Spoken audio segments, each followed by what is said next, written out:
Hi friends, ഇന്ന് ഷിബിന എഴുതിയിരിക്കുന്നൊരു മെയിലേക്ക് കിടക്കാം. Madam, എൻ്റെ പേര് ഷിബിന, വയസ്സ് 25, വിവാഹം കഴിഞ്ഞിട്ട് 2 വർഷമായി. എനിക്ക് ഇപ്പോൾ ചില പ്രശ്നങ്ങളുണ്ട്. അതിനു മുമ്പ് ഞാൻ എൻ്റെ ആദ്യകാലത്ത് നടന്ന ഒരു സംഭവം പറയാം. ഞാനന്ന് ഡിഗ്രിക്ക് ഫസ്റ്റ് ഇയർ പഠിച്ചുകൊണ്ടിരിക്കുകയാണ്. ഞങ്ങൾ 3 മക്കളാണ്. ഉമ്മ വീട്ടിലുണ്ട്, പിന്നെ 2 ഇക്കമാർ വീട്ടിലുണ്ടായിരുന്നു. പക്ഷേ ഞാൻ ഡിഗ്രി ആയി കഴിഞ്ഞപ്പോഴേക്കും ഇക്കമാർ 2 പേരും ഗൾഫിൽ പോയി. പിന്നെ ഞാനും ഉമ്മയും മാത്രമേ ഉള്ളൂ. ഞാൻ ഡിഗ്രി ഫസ്റ്റ് ഇയർ കഴിഞ്ഞ് പരീക്ഷയൊക്കെ കഴിഞ്ഞ് അവധിക്കാലമില്ലേ, ആ സമയത്ത് അതിന് ജസ്റ്റ് മുമ്പാണ് എൻ്റെ അമ്മയുടെ അനിയത്തി പെട്ടെന്ന് തന്നെ പുള്ളിക്കാരിക്ക് ഒരു ഓപ്പറേഷന് വിധേയമാകേണ്ടി വന്നു. ഹസ്ബൻഡ് ഗൾഫിലാണ്, 2 കൊച്ചു കുട്ടികളാണുള്ളത്. അതുകൊണ്ട് എൻ്റെ ഉമ്മ രാവിലെ ഒരു 10 മണിയാകുമ്പോഴേക്കും അവിടെ പോകും. ഇവിടുന്ന് എല്ലാം വെച്ചിട്ടാണ് പോകുന്നത്. അവിടേക്കുള്ളതും കൊണ്ടുപോകും. പിന്നെ വൈകുന്നേരം ഒരു 4 മണിയാകുമ്പോഴേ തിരിച്ചു വരികയുള്ളൂ. രാത്രിയുള്ള ആഹാരവും ഉണ്ടാക്കിയിട്ടേ വരികയുള്ളൂ. എന്നോട് ആദ്യ ദിവസമൊക്കെ കൂടെ വരാൻ പറഞ്ഞു. 2-3 ദിവസം പോയി കഴിഞ്ഞപ്പോഴേക്കും എനിക്ക് ബോറടിച്ചു. അതുകൊണ്ട് ഞാൻ പറഞ്ഞു വീട്ടിലിരുന്നോളാമെന്ന്. ഞാൻ തനിയല്ലേ ഉള്ളൂ. അപ്പോൾ അമ്മയോട് പറഞ്ഞു, എടീ അടങ്ങിയതെങ്കിൽ ഇരുന്നോണം. വീടിൻ്റെ പുറത്തിറങ്ങി സിറ്റ് ഔട്ടിലോ അല്ലെങ്കിൽ ഗേറ്റിൻ്റെ അവിടെ പോയി റോഡിൽ നോക്കിയൊന്നും നിൽക്കരുത്. പിന്നെ അപരിചിത ആരെങ്കിലും വന്നു കഴിഞ്ഞു കഴിഞ്ഞാൽ ഗേറ്റോ വീടിൻ്റെ കഥകൊന്നും തുറക്കരുത്. എല്ലാം ജനലിൽ കൂടെ നോക്കണം എന്ന് പറഞ്ഞു. ഞാൻ പറഞ്ഞു, ശരി ഉമ്മ. ശരിയും തലയാട്ടിയാൽ പോരാ. ഇവിടെയാണെങ്കിൽ അടുത്ത് ഒത്തിരി അലവലാതി ആമ്പിള്ളേരുണ്ട്. അവന്മാർ നിന്നെ ചിലപ്പോൾ ലൈൻ അടിക്കാൻ വന്നേക്കും. പിന്നെ നാട്ടിലുള്ള ആണുങ്ങളെല്ലാം എന്നെ ലൈൻ അടിക്കാൻ വരികയില്ലേ എന്ന് പറഞ്ഞ് ഞാൻ തർക്കുത്തരം പറഞ്ഞു. സൂക്ഷിച്ചോണം എന്ന് പറഞ്ഞിട്ടാണ് പോകുന്നത്. എന്തായാലും ഒരാഴ്ച കഴിഞ്ഞപ്പോൾ ഉമ്മയ്ക്ക് എന്നെ വിശ്വാസമായി. എനിക്ക് പ്രശ്നങ്ങളൊന്നുമില്ല, ഞാൻ പുറത്തിറങ്ങുന്നില്ല എന്നാണ് പറഞ്ഞത്. പക്ഷേ ഉമ്മ പോയി കഴിയുമ്പോഴേക്കും ഞാൻ സിറ്റ് ഔട്ടിലൊക്കെ ഇറങ്ങും. റോഡിൽ കൂടെ പോകുന്ന ആൾക്കാരെയൊക്കെ നോക്കി ഞാൻ ചിരിക്കുകയും സംസാരിക്കുകയൊക്കെ ചെയ്യും. എല്ലാവരും എനിക്കറിയാവുന്നവരല്ലേ. ഉമ്മ എങ്ങനെയൊക്കെ പറയും. എനിക്ക് അടങ്ങൊന്നും ഇരിക്കാൻ വയ്യ. ആ സമയത്താണ് തൊട്ടപ്പുറത്ത് ഒരു ചേച്ചിയുണ്ട്, ജ്യോതി ചേച്ചി. ജ്യോതി ചേച്ചി എന്നോട് മതിലിൻ്റെ അവിടെ നിന്ന് സംസാരിക്കും. എടി ഇങ്ങോട്ട് വന്നേ, നിന്നോട് ഞാൻ സംസാരിക്കട്ടെ. നീ എപ്പോഴും വീടിനകത്തിരുന്നാൽ പോരാ, നീ എൻ്റെ വീട്ടിലോട്ട് വാ. ഞാൻ നിന്നെ പെട്ടെന്നുണ്ടാക്കാവുന്ന ചില വിഭവങ്ങൾ ഉണ്ടാക്കാൻ പഠിപ്പിക്കാം. നിൻ്റെ ഉമ്മ എന്നോട് പറഞ്ഞു ഇടയ്ക്കിടയ്ക്ക് നിന്നെ വിളിച്ച് പറഞ്ഞു കൊടുക്കണമെന്ന്. ഉമ്മ പറഞ്ഞിട്ട് നീ അനുസരിക്കുന്നില്ല, അടുക്കളയിൽ കയറുന്നില്ലെന്ന് പറഞ്ഞു. ഞാൻ പറഞ്ഞു ഉമ്മയോടെ നിന്ന് കഴിഞ്ഞാൽ എപ്പോഴും ഞങ്ങൾ തമ്മിൽ തർക്കവും അടിയും ഇടിയും വഴക്കും ഒക്കെയാണ്. അതുകൊണ്ട് എനിക്കിങ്ങ് പാചകം പഠിക്കാൻ വയ്യ. അത് സാരില്ലടി, ഞാൻ നിന്നെ പഠിപ്പിക്കാം, നീ വരാൻ പറഞ്ഞു. അങ്ങനെ ഇടയ്ക്കൊക്കെ ഞാൻ പോകും. ചേച്ചി അവിടെ തന്നെ വിളിക്കും. ആ സമയത്താണ് പോകുന്നത്. അങ്ങനെ അടുക്കളയിൽ ചില പാചക പരീക്ഷണങ്ങൾ നടത്തുമ്പോഴാണ് ചേച്ചി പല കഥകളും എന്നോട് പറയാൻ തുടങ്ങിയത്. കല്യാണം കഴിച്ച് 2 കുട്ടികളുമുണ്ട് പുള്ളിക്കാരിക്ക്. പിന്നെ പിള്ളേർ 2 സ്കൂളിൽ അങ്ങ് പോകും. അവിടുത്തെ ചേട്ടൻ കുറച്ച് അകലെയുള്ളൊരു സ്ഥാപനത്തിലെ ക്ലർക്കാണ്. ചേച്ചിയുടെ കൂടെ കൂടിയ പിന്നാണ് ചേച്ചി പല ഗോസിപ്പുകൾ എന്നോട് പറയാൻ തുടങ്ങിയത്. അടുത്തടുത്ത വീട്ടുകളിലുള്ള ആൾക്കാരുടെ ബന്ധങ്ങൾ, അവരുടെ കുത്സിതങ്ങൾ, ഇങ്ങനെയുള്ള കാര്യങ്ങളെല്ലാം ചേച്ചി എനിക്ക് മണിമണിയായിട്ട് പറഞ്ഞു തന്നു. എൻ്റെ ഉമ്മയാണെങ്കിൽ അങ്ങനൊരു സ്വഭാവമില്ല. കേട്ട് കഴിഞ്ഞാലും എന്നോട് പറയില്ല. ഉമ്മയും കൂട്ടുകാരികളോ മറ്റോ സംസാരിക്കുന്നത് തീർന്നു കഴിഞ്ഞാൽ ഉമ്മ എന്നെ ഓടിക്കും. ആ ടൈപ്പാണ്. എന്തായാലും ജ്യോതി ചേച്ചി എന്നെ പല കാര്യങ്ങളും പഠിപ്പിച്ചു എന്ന് പറഞ്ഞത് ശരി. പല പല വിഷയങ്ങളും അവർ ചർച്ച ചെയ്യും. നല്ല അറിവാണ്, നല്ല ഇൻട്രസ്റ്റ് ഉള്ളൊരു വ്യക്തിയാണെന്ന് എനിക്ക് തോന്നി. പിന്നെ ഭർത്താവിനെക്കുറിച്ച് അവർക്ക് നല്ല മതിപ്പാണ്. പുള്ളിക്കാരുടെ ഭർത്താവ് ഒരു വല്ലാത്ത ടൈപ്പാണെന്നാണ് പറഞ്ഞത്. എന്ന് വെച്ചാൽ പുള്ളിക്കാരൻ എപ്പോഴും അങ്ങ് സ്നേഹമാണത്രേ എന്നൊക്കെയാണ് പറഞ്ഞത്. കഥയാണോ ഉള്ളതാണോ എന്ന് ആർക്കറിയാം. എന്തായാലും ഇങ്ങനെയൊക്കെ 24 മണിക്കൂറും സ്നേഹിക്കുന്ന ഭർത്താക്കന്മാരുണ്ടോ എന്നൊക്കെ ഞാൻ ആലോചിച്ചു. ഓരോ മണിക്കൂർ കൂടുമ്പോൾ പുള്ളി വിളിക്കുമത്രേ. പിന്നെ ഇത്ര വർഷമായി എന്തിനു വിളിക്കാനാ എന്ന് ഞാൻ ആലോചിക്കുകയും ചെയ്തു. അങ്ങനെ ഞാനൊരു ദിവസം കൂടുതൽ കഥകൾ പറഞ്ഞപ്പം ഒന്ന് പോ ചേച്ചി, വെറുതെ തള്ള എന്ന് പറഞ്ഞപ്പോൾ ചേച്ചി പറഞ്ഞു, എടി നിനക്കൊന്നും അറിയില്ല. ചില ഭർത്താക്കന്മാരും ഭാര്യമാരും തമ്മിൽ ഭയങ്കര ഒട്ടലാടി. അത് നിനക്ക് കല്യാണം കഴിഞ്ഞാലേ മനസ്സിലാകുള്ളൂ. നിനക്ക് നിൻ്റെ വീടിനപ്പുറത്തുള്ള സഭയത്തെ അറിയാമോ? പിന്നെ ഞങ്ങൾ തമ്മിൽ ഇടയ്ക്കിടയ്ക്ക് സംസാരിക്കാറുണ്ടല്ലോ. അവിടെ നടക്കുന്ന ഒരു വിചിത്രമായ കാര്യം നിനക്കറിയാമോ? അയ്യോ, അവിടെന്താ വിചിത്രമായ കാര്യം നടക്കുന്നത്? എടി അവിടത്തേക്കൊക്കെ എന്താ ജോലി? അങ്ങേർക്ക് സ്വന്തമായിട്ട് ടൗണിൽ മില്ലോ മറ്റോ അല്ലേ? നിനക്കറിയാമോ? പുള്ളി ഏകദേശം ഒരു 12:45 ഉച്ചയ്ക്ക് വരും. കഴിക്കാൻ വേണ്ടി വരുന്നതാണ്. പിന്നീട് ഒരു 2:30 ആകുമ്പോഴേ തിരിച്ചു പോകുള്ളൂ. അത് ഞാൻ കണ്ടിട്ടുണ്ട്. അതെന്താ? പക്ഷേ ഇല്ലടി, അങ്ങേര് കഴിക്കാൻ മാത്രമല്ല വരുന്നത്.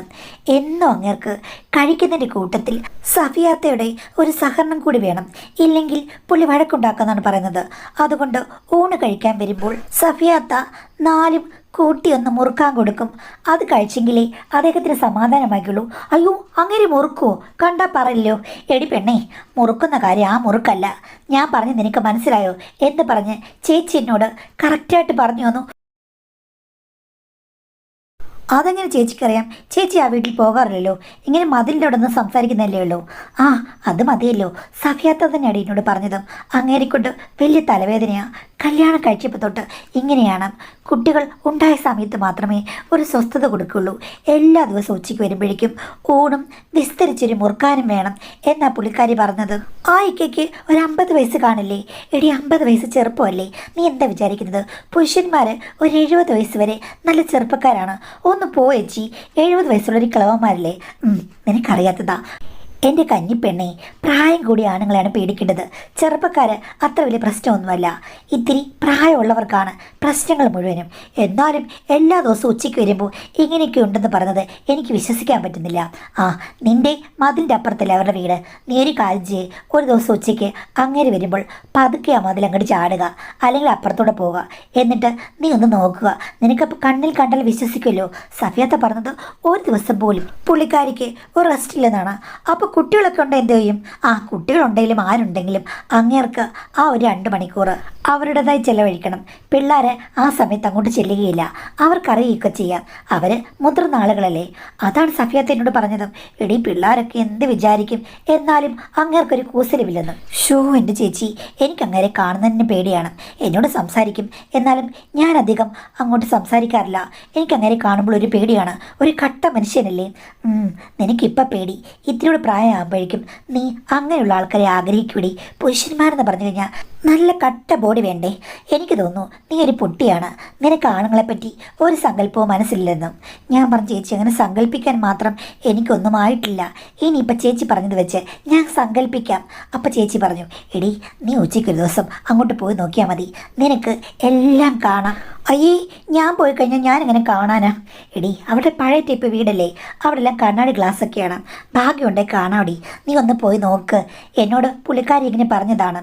അതുമാത്രമല്ല, ഒരു ദിവസം അവിടുത്തെ ഇക്കയില്ലേ എന്നെ ഒന്ന് വളയ്ക്കാൻ ശ്രമിച്ചു. ജ്യോതി, നിന്നെ ഇപ്പോൾ കണ്ടു കഴിഞ്ഞാൽ കല്യാണം കഴിച്ച് കൊണ്ടുവന്നതിനേക്കാളൊക്കെ ഒത്തിരി ബെറ്ററാണ്. ഇപ്പോൾ ഏതൊരാണ് കണ്ടാലും നോക്കുമെന്നൊക്കെ അയാൾ എന്നോട് പറഞ്ഞു. അയ്യോ, നിങ്ങൾ തമ്മിൽ എവിടെ വെച്ച് സംസാരിച്ചു? ആ, അത് ഞാൻ കടയിൽ പോയിട്ട് വന്നപ്പോൾ എന്നോട് സംസാരിച്ചാണ്. അങ്ങനെ ഇപ്പോൾ ബൈക്ക് വരികയായിരുന്നു. അല്ലാതെ ഇവിടെ എങ്ങാനും അങ്ങനെ വരുമോ? ഇല്ലല്ലോ. എൻ്റെ ഭർത്താവിനാണെങ്കിൽ എന്നെ ഭയങ്കര അമിത സ്നേഹമായതുകൊണ്ട് ഇങ്ങോട്ട് ആരും വരുന്നത് ഒട്ടും ഇഷ്ടമല്ല. അല്ല, ചേച്ചി എന്നിട്ട് എന്ത് മറുപടി കൊടുത്തു? ചേച്ചിക്ക് വലിയ ഇഷ്ടം തോന്നിയോ? ഓ, എൻ്റെ പൊന്നുമോളെ, ഇഷ്ടം തോന്നിട്ട് കാര്യമില്ല. റിസ്ക് എടുക്കാൻ വയ്യ. കാര്യം എൻ്റെ ഭർത്താവിന് നല്ല സ്നേഹമാണ്. ഞാനതെങ്കിലും ഇഷ്ടം തേടി പോയിട്ട് അവസാനം അങ്ങനെ എന്നെ ഇട്ടിട്ട് പോയി കഴിഞ്ഞാൽ ഇഷ്ടം തേടിയവനും കാണില്ല, അങ്ങേരും കാണില്ല. അതുകൊണ്ടിപ്പം ഇത്തിരി ഇഷ്ടം തോന്നിയെന്ന് പറഞ്ഞാലും ഞാനങ്ങ് അടക്കും. പിന്നെ ഇങ്ങനെ ഗോസിപ്പൊക്കെ പറയുമ്പോൾ നമുക്കൊരാശ്വാസമില്ലേ? അത്രേ ഉള്ളൂ എൻ്റെ പൊന്നുമോളെ. വേണമെങ്കിൽ നീ പോയി നോക്കിയാൽ കാണാമടി എന്ന് പിന്നെയും പറഞ്ഞു. അത് കേട്ട് കഴിഞ്ഞപ്പോഴേക്കും കാണാൻ പോയാലോ, കാണാൻ പറ്റുമോ എന്നൊക്കെ എനിക്ക് തോന്നി. ചേച്ചി 2-3 വട്ടം ഈ കഥകളൊക്കെ പറഞ്ഞപ്പോഴേക്കും എനിക്ക് നല്ല ഇളക്കം കയറി മാഡം. ഞാനൊരു ദിവസം കാണാൻ വേണ്ടിയിട്ട് അങ്ങ് പോയി. പക്ഷേ ജ്യോതി ചേച്ചി പറഞ്ഞ പോലെ അത്ര എളുപ്പമല്ലായിരുന്നു കാര്യങ്ങൾ. ഞാൻ പുറത്തു നിന്നു. എനിക്ക് കുറച്ച് ശബ്ദങ്ങൾ മാത്രമേ കേട്ടുള്ളൂ. ചൂടായ ദോശക്കല്ലിൽ ദോശ പരത്തുന്ന പോലുള്ള ചില ശബ്ദങ്ങൾ. പക്ഷെ ഒന്നും കാണാൻ പറ്റിയില്ല. ഞാൻ നിരാശയോടുകൂടി മതിൽ എടുത്തു ചാടി എൻ്റെ വീട്ടിലേക്ക് ഇങ്ങ് പോന്നു കേട്ടോ. അത് കഴിഞ്ഞ് ഞാൻ അവിടെ തന്നെ നിൽക്കുകയായിരുന്നു. വെറുതെ അകത്തേക്ക് കയറിപ്പോയില്ല. ഇത്തിരി കഴിഞ്ഞപ്പോഴുണ്ട് പുള്ളി ഒരു മുണ്ട് മാത്രം എടുത്ത് മടക്കി കുത്തിക്കൊണ്ട് കയ്യിൽ എന്തോ ഒരു സാധനം കൊണ്ട് അഴയിലിടുന്നു. നോക്കിക്കഴിഞ്ഞപ്പോൾ എനിക്ക് മനസ്സിലായി അത് ജോക്കി പോലെ എന്തോ സംഗതിയാണെന്നുള്ളത്. ഞാൻ പെട്ടെന്ന് ശ്രദ്ധിച്ചില്ല. ഏറെ കണ്ടിട്ട് നോക്കി. അപ്പോഴാണ് അങ്ങനെ എന്നെ കണ്ടത്. എന്നെ കണ്ടപ്പോൾ ചമ്മി ഒന്ന് ചിരിച്ചു. എന്താ മോളെ ഇവിടെ നിൽക്കുന്നത് ചോദിച്ചു. ഞാൻ പറഞ്ഞതേ ചുമ്മാ ചെടിയൊക്കെ നോക്കുമായിരുന്നു. ഈ നട്ടുച്ചയ്ക്ക് എന്തിനാ ചെടി നോക്കുന്നേ? നട്ടുച്ചയ്ക്ക് ചെടിക്ക് വെള്ളം ഒഴിക്കരുത്, ആകെ കൂടി മൂട് വാടുമെന്ന് എന്നോട് പറഞ്ഞു. എന്നിട്ട് അയാളെന്നെ ഒറ്റക്കണ്ണ് ഇറക്കി കാണിച്ചു. ഞാനാണെങ്കിൽ ഞെട്ടിപ്പോയി. പുള്ളി എന്താ ഉദ്ദേശിച്ചത് എനിക്കൊരു പിടിയുമില്ല. എന്തായാലും ഞാൻ പെട്ടെന്ന് തന്നെ വീടിനകത്തേക്ക് കയറിപ്പോയി. പിന്നെ 2 ദിവസം കഴിഞ്ഞപ്പോൾ ഉച്ചയ്ക്ക് അയാൾ ഞാൻ അവിടെ നിന്ന് കഴിഞ്ഞപ്പോഴേക്കും എന്നോട് ചോദിച്ചു, സുഖമാണോ മോളെ? ഇന്ന് മോള് വെള്ളം ഒഴിച്ചോ എന്ന് ചോദിച്ചു. ഞാൻ പറഞ്ഞു വെള്ളം ഒന്നും ഒഴിക്കാൻ വേണ്ടി ഇറങ്ങിയില്ല. നല്ല വെയിലുള്ളിടത്ത് നിന്ന് ചെടിച്ചട്ടി ഒന്ന് മാറ്റി വെക്കണമെന്ന് ഉമ്മ പറഞ്ഞിരുന്നു. അത് നോക്കിയതാണെന്ന്. ആ, എങ്കിൽ നടക്കട്ടെ എന്ന് പറഞ്ഞ് അയാൾ പിന്നീട് ചെയ്ത പ്രവൃത്തി എന്നെ അമ്പരിപ്പിക്കുന്നതായിരുന്നു. കയ്യിൽ ഇലകൾ ഉടുത്തിരുന്നത് ഒരു പ്രദർശനമായിരുന്നു അയാളുടെ ലക്ഷ്യമെന്ന് ഞാൻ കാഴ്ചകൾ കണ്ടു കഴിഞ്ഞപ്പോഴാണ് മനസ്സിലായത്. പെട്ടെന്ന് ഞാൻ ഞെട്ടിപ്പോയി. ഞാൻ വീട്ടിനകത്തേക്ക് കയറിപ്പോയി. എനിക്കാണെങ്കിൽ വല്ലാത്ത ഷോക്കായിരുന്നു. ഇത്തിരി കഴിഞ്ഞപ്പോൾ ഞാൻ ജനലിൽ കൂടി ഒളിഞ്ഞു നോക്കി അങ്ങേരോടുണ്ടോയെന്ന്. പക്ഷേ ഇല്ല. ഞാൻ പെട്ടെന്ന് വീട് അടച്ചിട്ട് ജ്യോതി ചേച്ചിയുടെ അടുത്തേക്ക് പോയി. എന്നിട്ട് ചേച്ചിയോട് അണച്ചുകൊണ്ട് കാര്യങ്ങൾ പറഞ്ഞു. ചേച്ചി ഇത് കേട്ട് പൊട്ടിച്ചിരിച്ചു. എന്നിട്ട് നീ വല്ലത് ശ്രദ്ധിച്ചോ മോളെന്ന് ഞാൻ പറഞ്ഞു. ചേച്ചി എനിക്ക് പേടിയായിരുന്നു. അപ്പം പുള്ളിക്കാരി പറഞ്ഞു, ഓ ഇതൊന്നും കണ്ട് നീ പേടിക്കില്ല മോളെ, നല്ല ഉശിരി വേണം. പെൺകുട്ടികളാകുമ്പോഴേക്കും നല്ല ധൈര്യം ഉണ്ടെങ്കിലേ ജീവിക്കാൻ പറ്റുള്ളൂ. നമ്മളിപ്പോൾ വഴി വരുമ്പോഴാണ് ഇങ്ങനെ ഒരാൾ കാണിച്ചെങ്കിൽ എന്ത് ചെയ്യും? അത്രേ ഉള്ളൂ, നമ്മളതിനെ നേരിടണം എന്നൊക്കെ പറഞ്ഞു. എന്നിട്ട് ചേച്ചി വെച്ചു, എന്നാലും നീ ശരിക്കും ശ്രദ്ധിച്ചോ മോളെ? ഞാൻ പറഞ്ഞു, ഒന്നേ ശ്രദ്ധിച്ചുള്ളൂ ചേച്ചി. ഞാൻ പെട്ടെന്ന് ഓടിപ്പെരയ്ക്കകത്ത് കയറുകയായിരുന്നു. അത് വല്ലാത്ത ബുദ്ധിമോശമായിരുന്നു. പിന്നെ ഞാൻ എന്ത് ചെയ്യണമായിരുന്നു? അവിടെ നിന്ന് വീഡിയോ എടുക്കണം. അങ്ങനെ എടുത്തായിരുന്നെങ്കിൽ എനിക്കൂടെ കാണാമല്ലോടി എന്ന് പറഞ്ഞ് ചേച്ചി എന്നെ നുള്ളി. എന്തായാലും നീ പേടിക്കേണ്ട കാര്യമില്ല, അങ്ങേർക്ക് ഇത്തിരി ഇളക്കം കൂടുതലാണെന്ന് പറഞ്ഞല്ലോ. എന്നോട് ഇങ്ങനെയൊക്കെ സംസാരിച്ചതാണ്. അന്നാണെങ്കിൽ ബൈക്കിൽ വന്നിട്ട് എന്നോട് സംസാരിച്ചപ്പോൾ എൻ്റെ മോളെ എന്നെ ഒന്ന് ചൊറിഞ്ഞു കാണിച്ചു.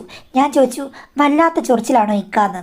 അപ്പോൾ പുള്ളി എന്നോട് പറഞ്ഞു, ഒന്നും നിന്നോട് പറയാൻ പറ്റില്ല മോളെ എന്ന് പറഞ്ഞ് പുള്ളിക്കാരി ചെവിയിലാണ് ആ കഥ പറഞ്ഞത്. ഞാനത് കേട്ടു, ഇങ്ങനെയൊക്കെ സംസാരിക്കുമോ? ചേച്ചി തിരിച്ചങ്ങനെ സംസാരിച്ചോ? ഇങ്ങനെയൊക്കെ ഞാൻ സംസാരിച്ചടി. അതൊക്കെ സന്ദർഭത്തിനനുസരിച്ച് നമ്മൾ അങ്ങ് പറഞ്ഞു പോകും. നീ കല്യാണം കഴിച്ചിട്ടില്ലല്ലോ. കല്യാണം കഴിച്ചു കഴിഞ്ഞാൽ ഭാര്യയും ഭർത്താവും തമ്മിൽ എന്തെല്ലാം കാര്യങ്ങൾ സംസാരിക്കും. അപ്പം പിന്നെ ആണുങ്ങളുടെ ഒരു കെമിസ്ട്രി നമുക്ക് മനസ്സിലാകും. അന്യൊരു പുരുഷനാണെങ്കിലും നമ്മൾ ആ സിറ്റുവേഷൻ അങ്ങ് ഹാൻഡിൽ ചെയ്യുവടി എന്ന് പറഞ്ഞ് പുള്ളിക്കാരി ചിരിച്ചു. എന്തായാലും നിൻ്റെ ഉമ്മയോടോ മറ്റുള്ളവരോടോ ഒന്നും പറയരുത് കേട്ടോ. ഇനി പുള്ളി അങ്ങനെ എന്തെങ്കിലും പ്രവർത്തിക്കുവാണെങ്കിൽ നീ ആണെങ്കിൽ അവിടെ അങ്ങ് നിൽക്കണം, ഓടിപ്പോകരുത്. നീ പേടിച്ചു നിന്ന് കഴിഞ്ഞാലല്ലേ നമ്മൾ വെറും 0 ആണെന്ന് വിചാരിക്കും. എൻ്റെ പൊന്നു ചേച്ചി, ശരി, ഇനി ഞാൻ മൊബൈലും കൊണ്ടേ പുറത്തിറങ്ങുന്നുള്ളൂ. മൊബൈലിൽ ഞാൻ വീഡിയോ എടുക്കുമെന്ന് പറഞ്ഞു. നീ മിടുക്കിയാടി എന്ന് പറഞ്ഞ് ചേച്ചി കുറെ ചിരിച്ചു. പിറ്റേ ദിവസം ഞാൻ ആ സമയത്ത് അറിയാതെ ഇറങ്ങി. വീട്ടിലിരിക്കേണ്ട ഞാൻ ഇളക്കം കയറി ഉച്ചയായപ്പോഴേക്കും ചെടിച്ചട്ടിയുടെ അവിടെ പോയി നിൽക്കാനും എടുത്തു മാറ്റാനും ഒക്കെ തുടങ്ങി. അപ്പോഴുണ്ട് പുള്ളിക്കാരൻ ഇറങ്ങി വരുന്നു. ഇന്നലെ നീ പേടിച്ചു പോയ മോളെന്ന് ചോദിച്ചു. ഞാൻ പറഞ്ഞു, പേടിച്ചില്ല. നീ നിൻ്റെ അമ്മയോട് പറഞ്ഞു ചോദിച്ചു. ഞാൻ പറഞ്ഞു, ഞാൻ ആരോടും പറഞ്ഞില്ല. അപ്പം നിനക്ക് ബുദ്ധിയുണ്ടെന്ന് പറഞ്ഞു. ഒന്ന് പോയിക്ക, ഇതൊക്കെ പറഞ്ഞു കഴിഞ്ഞാൽ വീട്ടുകാർ തമ്മിൽ വഴക്കുണ്ടാക്കും, അതുകൊണ്ടാണെന്ന്. അതന്നെയാണ് മോളെ പറഞ്ഞത്. നിൻ്റെ മൊബൈൽ നമ്പർ ഇങ്ങോട്ടാ. ഞാൻ പറഞ്ഞു, എന്നെ ഇങ്ങ് വിളിക്കണ്ട. ഇല്ല, ഞാൻ വാട്സാപ്പിൽ മാത്രം മെസ്സേജ് അയക്കാമെന്ന് പറഞ്ഞു. വേണ്ടെന്ന് പറഞ്ഞപ്പോൾ, ഒന്ന് താടേ, നിനക്ക് ഉപകാരം ഉണ്ടാവുമെന്ന് പറഞ്ഞു. പക്ഷേ ആ സമയത്ത് എന്തുകൊണ്ടോ ഞാനങ്ങ് കൊടുത്തു മാഡം എൻ്റെ നമ്പർ. പുള്ളിക്കാരൻ എന്നോട് കഴിച്ചോ, ഗുഡ് മോർണിംഗ് അങ്ങനെയുള്ള മെസ്സേജാണ് ആദ്യം അയക്കാൻ തുടങ്ങിയത്. അന്ന് പേടിച്ചോന്ന് ചോദിച്ചു. ഞാൻ പറഞ്ഞു, ആദ്യം ഞാൻ ഞെട്ടിപ്പോയെന്ന്. ഇനി ഞെട്ടുമോ എന്ന് ചോദിച്ചു. ഞാൻ പറഞ്ഞ അറിയില്ലെന്ന്. അപ്പോൾ ഒരു ഫോട്ടോ വന്നു മാഡം, അത് കണ്ട് ഞാനങ്ങ് ഞെട്ടി. എന്നിട്ട് ഞാൻ ഒന്നും മിണ്ടിയില്ല. 10 മിനിറ്റ് കഴിഞ്ഞപ്പോൾ 2-3 ചോദ്യം വന്നു, ഞെട്ടിയോ എന്ന്. ഞാൻ പറഞ്ഞു, ഞാൻ ഞെട്ടിയൊന്നുമില്ല എന്ന് പറഞ്ഞ് ഞാൻ എല്ലാം ഡിലീറ്റ് ചെയ്തിട്ട് ഗ്യാലറിയിൽ സൂക്ഷിച്ചു വെച്ച ഫോട്ടോസൊക്കെ ഞാൻ കാണാൻ തുടങ്ങി. എന്നിട്ട് ചേച്ചിയെ വിളിച്ചു. ഇങ്ങനൊരു സംഭവം ഉണ്ടായെന്ന്. ചേച്ചി പറഞ്ഞു, വേഗം എനിക്ക് അയച്ചതാടി, വേഗം എനിക്ക് അയച്ചതാന്ന്. ഞാൻ അയച്ചു കൊടുത്തപ്പോൾ ചേച്ചി പറഞ്ഞു, ദൈവമേ, അന്ന് റോഡിൽ വെച്ച് എന്നോട് സംസാരിച്ചപ്പോൾ ഞാനങ്ങ് സമ്മതിച്ചാൽ മതിയെന്ന്. അതെന്താ ചേച്ചി അങ്ങനെ പറഞ്ഞത്? എൻ്റെ പൊന്നു മോളെ, നിനക്കിതൊന്നും മനസ്സിലാകില്ല. നീ ഇപ്പോഴും ശൈശവ ദശയിലാണ് മോളെ, ഉണരൂ വേഗം നീ എന്ന് പുള്ളിക്കാരി പറഞ്ഞു. എന്നിട്ട് വിശദമായി പറഞ്ഞു തന്നു. കാര്യം പുള്ളിക്കാരി ആഗ്രഹിച്ച എന്തൊക്കെയോ കണ്ടുപിടിച്ചെന്ന്. ഞാൻ പറഞ്ഞു, എങ്കിൽ ചേച്ചിയുടെ കാര്യം ഞാൻ പറയാമെന്ന്. ചേച്ചി പറഞ്ഞു, എടി എന്നാൽ റിസ്ക് ആണ്. നീയോട് എൻ്റെ കൂടെ ഉണ്ടെങ്കിൽ പ്രശ്നമൊന്നുമില്ല. പുള്ളി വേണമെങ്കിൽ എൻ്റെ വീട്ടിലേക്ക് വന്നോട്ടെ, ആ സമയം നീയും അവിടെ കാണാം, അപ്പോൾ പ്രശ്നമില്ല. അത് ചേച്ചി ഞാൻ കൂടെ ഇവിടെ എന്തുവാ കൂട്ടപ്പോരും നടക്കുന്നു, അതല്ലടി ഒരു കാവലിനാണ്, ഒരു മുൻകരുതൽ. അപ്പോൾ ഞാൻ ചേച്ചിക്ക് അയാളുടെ നമ്പർ ഷെയർ ചെയ്തു. ചേച്ചി സംസാരിച്ചു. അത് കഴിഞ്ഞപ്പോൾ എന്നോട് പറഞ്ഞു, എടി മറ്റേന്നാൾ 4 മണിയാകുമ്പോഴേക്കും വരാമെന്ന് പറഞ്ഞിട്ടുണ്ട് എന്ന് പറഞ്ഞു. അവധിയല്ലേ, ഞാനും കാത്തിരുന്നു. 3:30 ആയപ്പോഴേക്കും ജ്യോതി ചേച്ചിയുടെ വീട്ടിൽ പോയിരുന്നു. 4 മണിയായി കഴിഞ്ഞപ്പോഴേക്കും പുള്ളി ഒരു സൈഡിൽ കൂടെ വന്നു. പെട്ടെന്ന് അകത്തേക്ക് കയറി. അത് കഴിഞ്ഞിട്ട് ഞങ്ങളോട് 2 പേരോടും കുറേ സംസാരിച്ചു. അത് കഴിഞ്ഞിട്ട് ചേച്ചി പറഞ്ഞു, 5:30 വരെയുള്ള സമയം 6 മണിയാകുമ്പോഴേക്കും എൻ്റെ ഭർത്താവ് വരുമെന്ന്. അപ്പോഴേക്കും 2 പേരും കൂടെ അകത്തേക്ക് കയറിപ്പോയി. പിന്നെ ഒരു 3/4 മണിക്കൂർ കഴിഞ്ഞപ്പോഴാണ് ഇറങ്ങി വന്നത്. ഞാൻ അവിടെയും ഇവിടെയൊക്കെ നടക്കുകയായിരുന്നു. ഇത് പിന്നീട് 3-4 പ്രാവശ്യം ആവർത്തിച്ചു കഴിഞ്ഞപ്പോൾ ചേച്ചി എന്നോട് ചോദിച്ചു, മോളെ, പരീക്ഷണശാലയിൽ പരീക്ഷണ നിരീക്ഷണങ്ങൾക്ക് മോള് ചേരുന്നോ? ഞാൻ നോക്കിയിരിക്കാം, അപ്പോൾ പ്രശ്നമൊന്നുമില്ലോ, പുറത്ത് ഞാൻ കാവലുണ്ടല്ലോ എന്ന് പറഞ്ഞു.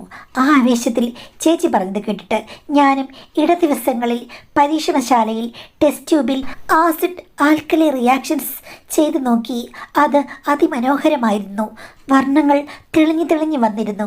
ചുരുക്കം പറഞ്ഞു കഴിഞ്ഞാൽ ആദ്യത്തെ ചൂട് തന്നെ എനിക്ക് ഒത്തിരി ഇഷ്ടമായി. അങ്ങനെ എൻ്റെ അവധി തീരും വരെ ഒരു 10 വട്ടം എന്ന് വിചാരിച്ചോളൂ. എന്തായാലും ആ അനുഭവം എനിക്ക് ഒത്തിരി ഇഷ്ടമായിരുന്നു. പിന്നീട് ഉമ്മ വീട്ടിൽ തന്നെ നിൽക്കാൻ തുടങ്ങി കഴിഞ്ഞപ്പോഴേക്കും അത്തരം അവസരങ്ങൾ ഇല്ലാതായി. ഉമ്മ അങ്ങനെ വീട്ടിൽ നിൽക്കാനും എൻ്റെ മൊബൈലൊക്കെ എടുക്കാനുള്ള സാഹചര്യം ഉണ്ടായി കഴിഞ്ഞപ്പോഴേക്കും ഞാൻ എൻ്റെ ആ ഒരു വാട്സാപ്പൊക്കെ ബ്ലോക്ക് ചെയ്തു. അദ്ദേഹത്തോടത് പറയുകയും ചെയ്തു. പുള്ളി അതൊക്കെ മനസ്സിലാക്കി തന്നെ പെരുമാറി. വഴിവെച്ച് കാണുമ്പോൾ ജസ്റ്റ് സംസാരിക്കും, അത്രയേ ഉള്ളൂ. അവസരം കിട്ടിയപ്പോൾ ഞങ്ങൾ ഭൂലോകം ചുറ്റി വന്നു എന്നുള്ളതല്ലാതെ ഒരു കണക്ഷനും ഇല്ലായിരുന്നു. എങ്കിലും എൻ്റെ മനസ്സും എൻ്റെ അനുഭവങ്ങളും വിശാലമാക്കാൻ കാരണം ആ ഇക്കയാണ്. അത് കഴിഞ്ഞപ്പോഴായിരുന്നു പിന്നീട് കുറച്ച് നാൾ കഴിഞ്ഞ് എൻ്റെ കല്യാണം. ആ സമയത്ത് ഞാൻ ഒരു പഠിച്ച കള്ളിയായിരുന്നു. ഭർത്താവിനെ കാണാൻ നല്ല സുന്ദരനായിരുന്നു, നല്ല ജോലിയുമുണ്ട്. അവിടെ ചെന്ന് കഴിഞ്ഞപ്പോഴാണ് എനിക്ക് ഒരു കാര്യം മനസ്സിലായത്. സൗന്ദര്യം മാത്രമേ ഉള്ളൂ, എല്ലാറ്റിലും സ്ലോ ആയ അങ്ങേരെ സത്യം പറഞ്ഞു കഴിഞ്ഞാൽ ഞാൻ 6 മാസം കൊണ്ട് വെറുത്തു എന്ന് പറയാം. പക്ഷെ എന്ത് ചെയ്യാനാണ്, നല്ല ജോലിയുണ്ട്, ആ വീട്ടിലെ സിറ്റുവേഷൻസൊക്കെ വളരെ നല്ലതാണ്. എല്ലാം കൊണ്ടും നാട്ടുകാർ നോക്കുമ്പോൾ നല്ല ബന്ധമാണ്. ഉപേക്ഷിച്ച് പോയി കഴിഞ്ഞാൽ ശരിയാകില്ല. അതുകൊണ്ട് ഒന്നുമില്ലാത്തിടത്ത് എന്തോ ഉണ്ടെന്ന് ഭാവിച്ച് ഞാൻ ആ ജീവിതം മുന്നോട്ട് കൊണ്ടുപോയി. പക്ഷേ അവിടെ അമ്മായിച്ചനും അമ്മായിമ്മയുണ്ട്. 2 പേർക്കും എന്നോട് വലിയ കാര്യമാണ്. മകനെ അവർ ലാളിച്ചാണ് വളർത്തിയത്. അതിൻ്റെ കുഴപ്പമുണ്ടെന്ന് എന്നോട് ഉമ്മ ഇടയ്ക്കിടയ്ക്ക് പറയുകയും ചെയ്തു. എനിക്കെന്തായാലും ആ കുഴപ്പങ്ങളൊക്കെ ഉമ്മയോട് പറയാൻ പറ്റുമോ? സാരമില്ലുമ എന്ന് പറയും. പിന്നെ ബാക്കി എല്ലാ സൗകര്യങ്ങളും ഇത്തിരി കൂടുതലായതുകൊണ്ട് കംപ്ലൈൻറ്റ് പറഞ്ഞിട്ട് ഇവിടെ ഇറങ്ങിപ്പോയി കഴിഞ്ഞാൽ എൻ്റെ ജീവിതം തന്നെ കൊഞ്ഞാട്ടയാകുമെന്ന് അറിയാവുന്നതുകൊണ്ട് പഴയ സ്വപ്നങ്ങളെ ഞാൻ താലോലിക്കും. എൻ്റെ ഭർത്താവ് കുളത്തിൽ തോണി തുഴഞ്ഞപ്പോൾ എൻ്റെ മനസ്സിൽ കടലിൽ കപ്പലിറങ്ങുകയായിരുന്നു. പറഞ്ഞിട്ട് കാര്യമില്ലല്ലോ, ഓർമ്മകൾ കൊണ്ട് ആ നിമിഷങ്ങളെ അതിജീവിക്കാൻ ഞാൻ ശീലിച്ചു. അങ്ങനെയല്ലേ പറ്റുകയുള്ളൂ. പക്ഷേ ഏകദേശം 1.5 വർഷമായിട്ടും പ്രത്യേകിച്ച് ഗുണങ്ങളൊന്നും ഉണ്ടായതുമില്ല. തോണി തുഴഞ്ഞെങ്കിൽ തോണി അക്കരയ്ക്ക് എത്തണ്ടേ? അങ്ങനെ എന്തെങ്കിലും വിശേഷം ഉണ്ടാകുന്നുമില്ല. എല്ലാവരും ചോദിച്ചു തുടങ്ങി. ഞാൻ ഒന്നും മിണ്ടിയില്ല. ഞാനെന്ത് ചെയ്യാനാണ്? അപ്പോഴാണ് അവിടെയും പണ്ടത്തെ പോലെ തന്നെ ഒരു റെപ്പറ്റീഷൻ ഉണ്ടാകുന്നത്. കാര്യം പണ്ടുണ്ടായ സംഭവം തന്നെ ഇവിടെ ഉണ്ടായി. എന്ന് വെച്ചാൽ അമ്മായിമ്മയ്ക്ക് 2 പെൺമക്കളാണ്. ഒരാൾ അടുത്താണ് താമസിക്കുന്നത്. അവരുടെ പ്രസവം കഴിഞ്ഞു. ആ കുഞ്ഞിനെയൊക്കെ നോക്കാൻ വേണ്ടിയിട്ട് അമ്മായിമ്മ രാവിലെ 10 മണിയാകുമ്പോൾ പോകും. പിന്നീട് വൈകുന്നേരം ഇരുട്ടിട്ടേ വരികയുള്ളൂ. അങ്ങോട്ട് കൊണ്ടുവിടുന്നതും ബാപ്പയാണ്, ഇങ്ങോട്ട് കൊണ്ടുവരുന്നതും ബാപ്പയാണ്. പിന്നെ ആ സമയത്ത് ഇടയ്ക്ക് അടുക്കളയിലൊക്കെ സഹായിക്കാൻ വേണ്ടിയിട്ട് ബാപ്പ വരും. എനിക്കപ്പോൾ പാചകങ്ങളൊക്കെ അറിയാം. ഞങ്ങൾ 2 പേരും കൊണ്ടാണ് പാചകമൊക്കെ ചെയ്യുന്നത്. ഉച്ചക്കലത്തെ രാവിലെയൊക്കെ ഉമ്മ വെച്ചിട്ടാണ് പോകുന്നത്. അങ്ങനെ ഒരു ദിവസം ഇല്ലേ മാഡം, പച്ചക്കറി അരിഞ്ഞു വെച്ചിട്ട് കറിവേപ്പില പൊട്ടിക്കാൻ വേണ്ടി ഞാൻ അടുക്കള വാതിൽ കൂടെ അങ്ങോട്ട് ഇറങ്ങിയതാണ്. പെട്ടെന്ന് വാതിൽപ്പടിയിൽ ഒന്ന് സ്ലിപ്പായി മുട്ടിൻ്റെ അവിടെ നന്നായി ഇടിച്ചു. ഞാനവിടെ കാല് നീട്ടിയിരുന്നു. ബാപ്പ ഇത് കേട്ട് ഓടി വന്നു. എന്ത് പറ്റി മോളെന്ന് ഞാൻ പറഞ്ഞ് സ്ലിപ്പായതാണ്, മടങ്ങിതേ മുട്ട് പോയി ഇടിച്ചെന്ന്. അയ്യോ ഒന്ന് കാണട്ടെ എന്ന് പറഞ്ഞ് പുള്ളിക്കാരൻ പെട്ടെന്ന് തന്നെ ഇത്തിരി വെള്ളം തൊട്ട് നന്നായി തിരുമ്മി തന്നു. അത് കഴിഞ്ഞിട്ട് എന്നോട് പറഞ്ഞു, കട്ടിൽ പോയിരിക്കുക, ഞാൻ കുഴമ്പ് പറ്റുമോ, ഇത്തിരി തൂത്ത് തരാം, എന്തെങ്കിലും പ്രശ്നം ഉണ്ടെങ്കിൽ ഹോസ്പിറ്റലിൽ പോകാമെന്ന് പറഞ്ഞു. അതൊന്നും വേണ്ട ഉപ്പാന്ന് പറഞ്ഞു. ഞാൻ 10 മിനിറ്റ് കട്ടിൽ പോയി കിടന്നു. അപ്പോൾ എനിക്ക് മനസ്സിലായി ജസ്റ്റ് മുട്ടിയതിൻ്റെ ഒരു വേദന മാത്രമേ ഉള്ളൂ, വലിയ പ്രശ്നമൊന്നുമില്ല. വേദന കുറയാൻ തുടങ്ങി. പുള്ളി പെട്ടെന്ന് കുഴമ്പുമായി വന്നു. ഞാൻ പറഞ്ഞു എനിക്ക് കുഴമ്പിൻ്റെ നാറ്റം ഒട്ടും ഇഷ്ടമല്ലെന്ന്. അപ്പോൾ പുള്ളി പറഞ്ഞു, അങ്ങനെ പറഞ്ഞാൽ പോരാ, ഇത് ദേ നല്ലപോലെ വേദന പോകുന്നൊരു കുഴമ്പാണ്, ഇന്നാളി ഒരു വൈദ്യം തന്നതാണ് എന്ന് പറഞ്ഞിട്ട് കുഴമ്പ് എൻ്റെ മുട്ടുകളിൽ പുരട്ടി തന്നു. ഞാനാണെങ്കിൽ എൻ്റെ ബാപ്പയ്ക്കോ എന്നോട് ഇത്ര സ്നേഹമില്ല, അദ്ദേഹത്തെ കണി കാണാൻ പോലും കിട്ടുന്നില്ല. എൻ്റെ ഭർത്താവിൻ്റെ ബാപ്പയ്ക്ക് എന്നോട് നല്ല സ്നേഹമുണ്ടല്ലോ എന്നോർത്തു. ആ സമയത്ത് അമ്മായിപ്പനെ ഞാൻ നന്നായി ശ്രദ്ധിച്ചു. എൻ്റെ ഉള്ളിൽ പണ്ടത്തെ ചില ചിന്തകൾ ഓടി വന്നു. അപ്പുറത്തെ കേക്കാളൊക്കെ ഒത്തിരി വിലമതിക്കാനാവാത്ത സൗന്ദര്യമുള്ള ഒരാളാണ് ഇപ്പോഴും എൻ്റെ അമ്മായിപ്പൻ.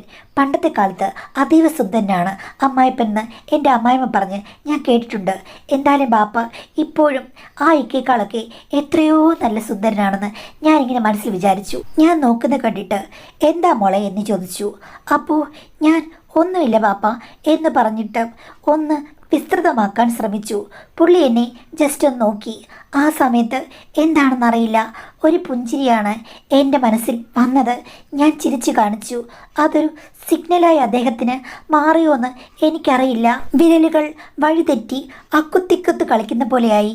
കാര്യങ്ങൾ കൂടുതൽ വിസ്തൃതമാക്കിയപ്പോഴേക്കും മോട്ടുമുയിൽ വഴി കണ്ടുപിടിച്ചതുപോലെയായി കാര്യങ്ങൾ. പിന്നെ ഒന്നും പറയേണ്ടി വന്നില്ല. വാചകങ്ങൾക്ക് അവിടെ ഒരർത്ഥവുമില്ല. എല്ലാം പ്രാവർത്തികമായ പ്രവർത്തനം മാത്രം. എനിക്ക് മുന്നും പിന്നും നോക്കേണ്ടി വന്നില്ല. ഭവനഭേദനത്തിൻ്റെ ആദ്യഘട്ടത്തിൽ പാപ്പ എന്നോട് ചോദിച്ചു, മോളെ ഇത് വേണോന്ന്. ഞാൻ പറഞ്ഞു ഇല്ലെങ്കിലാണ് പ്രശ്നം. അതെന്താ മോളെന്ന് ചോദിച്ചപ്പോൾ ഞാൻ വിശദമായി പറഞ്ഞു, ഇത്രയും നാളും ഞാൻ മരുഭൂമിയിലെ കരിഞ്ഞ പുല്ലിൽ വെറുതെ ഉറങ്ങുകയായിരുന്നു. ഇനിയെങ്കിലും എനിക്ക് പൂത്ത് തളിർക്കാൻ ഒരവകാശമില്ലേ പാപ്പാന്ന് ചോദിച്ചപ്പോൾ പാപ്പ പറഞ്ഞു, വെള്ളമൊഴിച്ചാൽ ഏതും പൂത്ത് തളിർക്കും മോളെ, നിനക്ക് അവകാശമുണ്ടെന്ന് പറഞ്ഞു. പിന്നെ ഒന്നും ഓർത്തില്ല. പണ്ടത്തെ അവധിക്കാലത്ത് 10 നടന്നെങ്കിൽ ഇന്നത്തെ ഈ അവധിക്കാലത്ത് മാസങ്ങളോളം അവധിയുടെ ഉത്സവഘോഷങ്ങളായിരുന്നു. ശരിക്കും ഞാൻ ഒത്തിരി ഭാഗ്യവതിയാണെന്ന് തോന്നിപ്പോയി. എൻ്റെ ഭർത്താവ് അങ്ങേർ ഇങ്ങനെയൊക്കെയാണെങ്കിലും എൻ്റെ ജീവിതത്തിൽ വ്യത്യസ്തമായ അനുഭവങ്ങളിൽ കൂടി കടന്നു പോകാൻ എനിക്ക് ഒരവസരമുണ്ടായല്ലോ എന്നോർത്ത് ഞാൻ ഒത്തിരി സന്തോഷിച്ചു. ഇനിയിപ്പോൾ വ്യത്യസ്തമായി ഒന്നും എനിക്ക് പറയാനില്ല. ഞാനിപ്പോൾ റെസ്റ്റിലാണ് മാഡം. എല്ലാവർക്കും സന്തോഷമുണ്ടാകുന്ന വാർത്ത എനിക്കുണ്ടായി കഴിഞ്ഞു. ഭർത്താവിനും അതീവ സന്തോഷം തന്നെ. പക്ഷേ എനിക്കറിയാമല്ലോ അതിന് പിന്നിലുള്ള രഹസ്യം. എനിക്ക് ലേവലേശം കുറ്റബോധം തോന്നില്ല. പക്ഷേ എൻ്റെ അമ്മായപ്പന് നല്ല കുറ്റബോധമുണ്ട്. പുള്ളി ഇടയ്ക്കിടയ്ക്ക് കാണുമ്പോൾ മോളെ എൻ്റെ കയ്യിൽ നിന്നാണോടി എന്തെങ്കിലും പ്രശ്നമുണ്ടായെന്ന് ചോദിക്കും. പ്രശ്നമോ? ഇത്രയും സന്തോഷകരമായ കാര്യം ഇങ്ങനെ പ്രശ്നമാകുന്നത്? എന്തായാലും ബാപ്പ ഇതിൽ പങ്കാളിയല്ല. ആ കാര്യം മറന്നുപോയേക്കൂ. പുതിയ വീട്ടിലെ സന്തോഷത്തിന് വേണ്ടി വരവേൽക്കാൻ ഒരു മനസ്സൊരുക്കൂ എന്ന് പറഞ്ഞ് ഞാൻ തള്ളിക്കളയുകയാണ്. സാധാരണ സ്ത്രീകളാണ് ബലഹീനയാകുന്നത്. ഇവിടെ എൻ്റെ അമ്മായിപ്പനാണ്. പാപ്പയെ ഞാൻ സമാധാനിപ്പിച്ച് വെച്ചിരിക്കുകയാണ്. എങ്കിലും അദ്ദേഹത്തിന് ഇപ്പോൾ ഉത്സാഹമില്ല. ഇങ്ങനെയാണ് എഴുതിയിരിക്കുന്നതിന് ബാക്കിയുണ്ടോ അല്ലെങ്കിൽ ഇത്രയേ ഉള്ളോ എന്ന് എനിക്കറിയില്ല. എന്തായാലും ബാപ്പയ്ക്ക് ഉത്സാഹമില്ലാത്തത് അങ്ങേർക്ക് ഈ പറഞ്ഞതുപോലെ ഒരു മനസ്താപം തോന്നി കാണുമായിരിക്കും. ഇപ്പം എന്ത് ചെയ്യാനാണ്? എന്തായാലും ഈ സിറ്റുവേഷനെ തരണം ചെയ്യാൻ നിങ്ങൾ മിടുക്കിയാണ്. നിങ്ങൾക്ക് അതിനുള്ള ധൈര്യമുണ്ട്, കുറ്റബോധമില്ല. അപ്പോൾ പിന്നെ കുഴപ്പമില്ല. ബാപ്പ എന്തായാലും ഇതിൻ്റെ പേരിൽ പ്രശ്നങ്ങളൊന്നും ഉണ്ടാക്കില്ലല്ലോ. ഈ പറഞ്ഞതുപോലെ നമുക്ക് മുൻ അനുഭവങ്ങളൊക്കെ ധാരാളമായിട്ടുണ്ടെങ്കിൽ നമ്മുടെ ആ സദാചാരം എന്നൊക്കെ പറഞ്ഞ കാര്യവും ഈ പറഞ്ഞ പോലെ ഒത്തിരി നമ്മൾ അങ്ങ് അടക്കി പിടിച്ച് ജീവിക്കണം എന്നുള്ള ചിന്തയൊക്കെ അങ്ങ് പോകും. അപ്പം കുറ്റബോധം അധികം വർക്കൗട്ട് ചെയ്യില്ല. പിന്നെ ഈ പറഞ്ഞതുപോലെ ശ്രദ്ധിച്ചാൽ ദാമ്പത്യ ജീവിതം നന്നായി മുന്നോട്ട് കൊണ്ടുപോകാൻ പറ്റും. എവിടെയെങ്കിലും പാളിച്ച് വന്നു കഴിഞ്ഞാൽ അന്നേരം ഭർത്താവിനോടോ മറ്റുള്ളവരോടോ എന്തെങ്കിലും പറഞ്ഞിട്ടൊരു കാര്യമില്ല. ആരും അംഗീകരിക്കുന്ന കാര്യമില്ലല്ലോ. അതുകൊണ്ട് സൂക്ഷിച്ചും കണ്ടും മുന്നോട്ട് പോകാൻ എനിക്ക് പറയാൻ പറ്റുള്ളൂ. അല്ലതിപ്പോൾ എന്താ പറയുക?